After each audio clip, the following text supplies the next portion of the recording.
So, in the fourth exercise, this is a short exercise, it's more of a thinking exercise. The question is here, could we allocate these dynamic data structures, like this binary tree, linked list, or a stack data structure, dynamic data structure, could you allocate these on our call stack? So, here's a suggestion, this code. This code is a suggestion to allocate our bytes whenever we call allocation functions to just increase the space on our call stack and say, now this is the memory we're going to use. Why do we need a heap? Why not just reserve everything on the stack? And well, this has very good reasons. So, first of all, if you look at this allocate stack function, you might notice something. And that's the fact that it completely breaks calling conventions.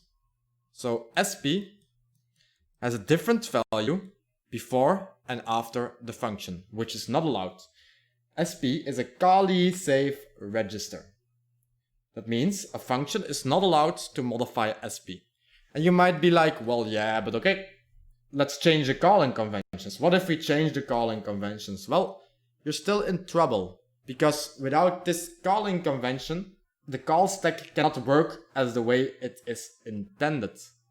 Think about how you're always referring to variables on the call stack. In the beginning of your function, you're pushing values to a fixed location. At the end, you're removing them. Now imagine other functions adding stuff to the stack and then restoring the stack pointer to random positions. So you would have two options. Either one, you don't know where the stack pointer is after you call the function.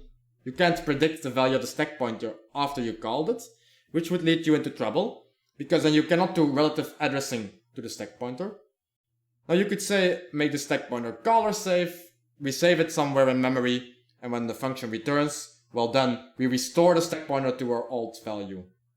But that means that when you're going to call future functions for this solution, those functions are going to increment the stack pointer again or decrement the stack pointer again to increase space on the stack. And those will override potentially dynamic memory allocations from different functions.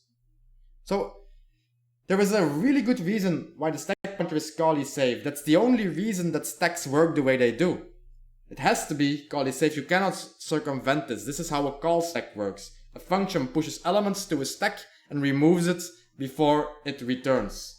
So that each function, whenever you call a different function from a function, that you are sure that the stack will be in the same state after you call the function as before. And then as a function, you can rely on the stack.